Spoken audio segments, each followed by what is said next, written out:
Superman stands for truth, justice, and the American way.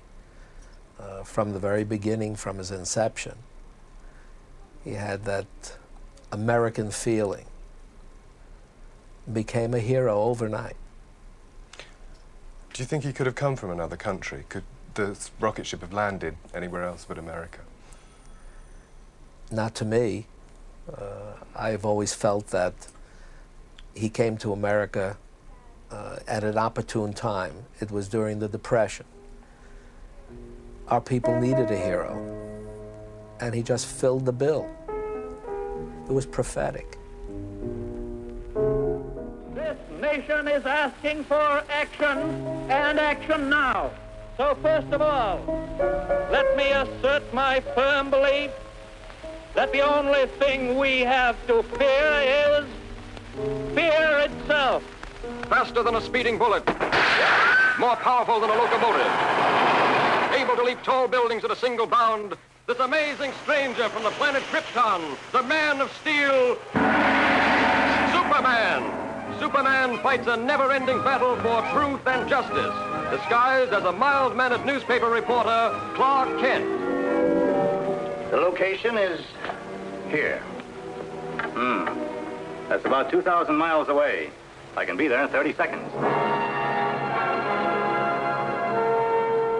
I had to do everything as Superman. I had to do everything very seriously so that the kids would believe it, and I didn't dare lampoon anything or make fun of it. So, and many times I felt very ridiculous doing some of the things, you know. I mean, it's not the ordinary kind of acting, you know. You do things and you say, how in the heck can a fellow do this?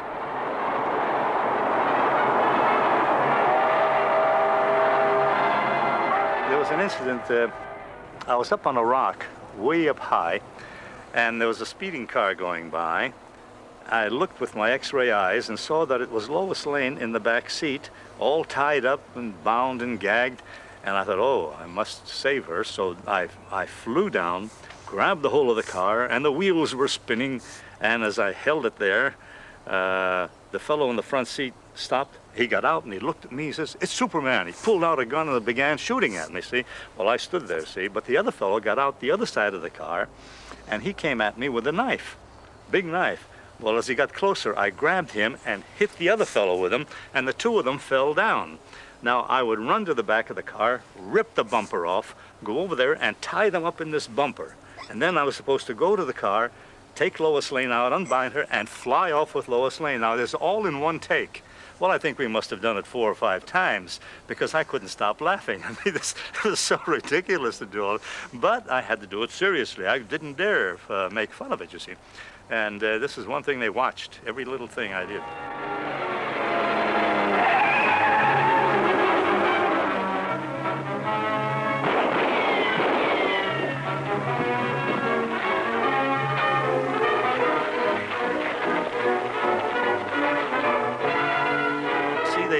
They were protecting the image so much that in the picture, in the first one I did, I didn't get billing as Superman.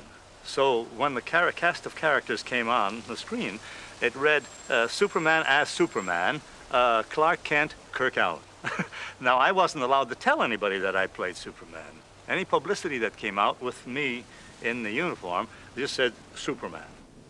One of my very favorite little squibs was in the trade paper here we call Variety. Excuse me while I become Clark Kent for this, all right? There you are. How about that? Clark Kent. It heads out saying, "Hail the Forgotten Man." This is a salute to Hollywood's unknown actor. Most thespians are embittered over one thing or another, but the one with the most reason to hate the world is the star of Columbia's Superman. He plays the title role in the serial. He gets no billing. He's listed simply as Superman. Columbia doesn't want to insult the cliffhanger Moppet's audience with the advice that anyone but the great man himself could play the role, you see. A toast, then, gentlemen, to that Superman among men, the mere man who plays Superman, Kirk Alyn.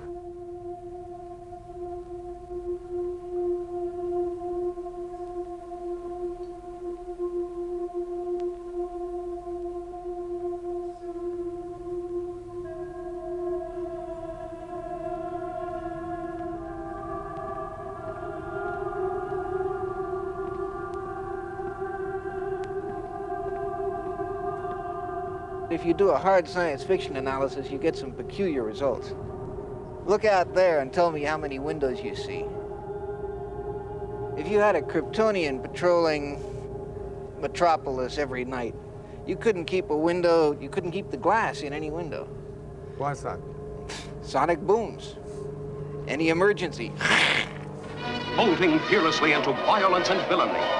No human onslaught can stay him. Super invincible is sent crashing through into the very teeth of hair-raising peril. A towering hero booming with super action. Well, he doesn't seem to consider side effects when he makes his move. There was one case in which he had to catch a bullet. A bullet fired at Lois Lane's forehead from across a room. Superman is outside patrolling the city when he sees this going on. He dives. Now, he's got to do about 6 or 7 times the speed of sound to catch the bullet. And the shock wave he'd pick up would be tremendous. He's a man-sized object. He's going through a wall, too, at 6 or 7 times the speed of an artillery shell. There's going to be shrapnel, there's going to be a shock wave, and everyone in that room is going to be mush. Smashing through. His only shield, his super body. At every turn, slamming into breathtaking hazards. The superhero of them all. George Reeves became a household name playing Superman in the TV serials of the 50s. But whenever he appeared in public, he'd be challenged to fly or even assaulted to see if he was truly invulnerable. Eventually, he became totally identified with the part and couldn't get other work. Finally, in 1959, leaving no note, he shot himself. I'm so sure that you're Superman that I'm willing to bet my life on it. What? Now, if I'm right, you'll turn into Superman. And if I'm wrong, you've got yourself one hell of a story. You think I'm Superman? Boy, you certainly have some imagination, Lois. For a minute there, you almost had me convinced. For a minute. Bye-bye, baby.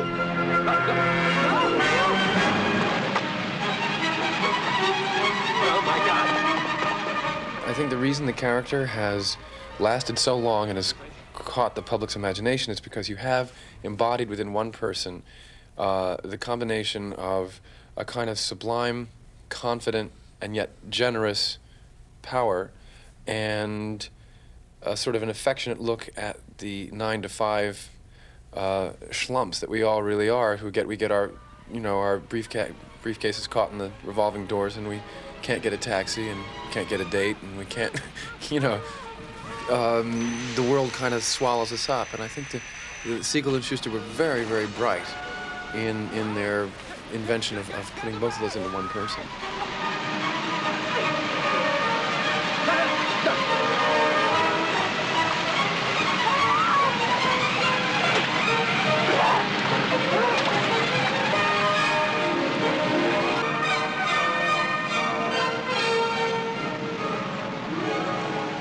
You all right?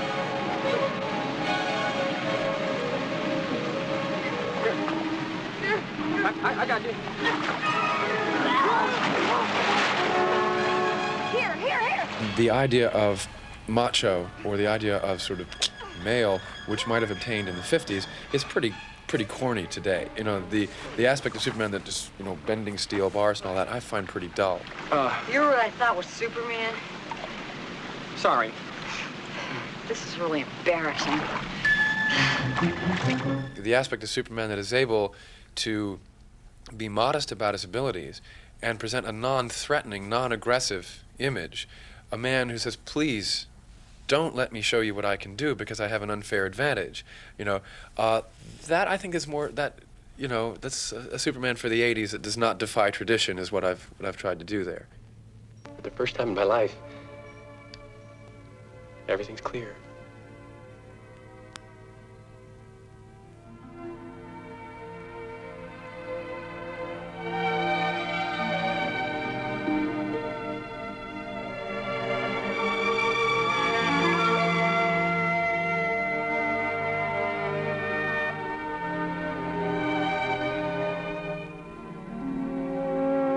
I'm gonna go change into something more comfortable.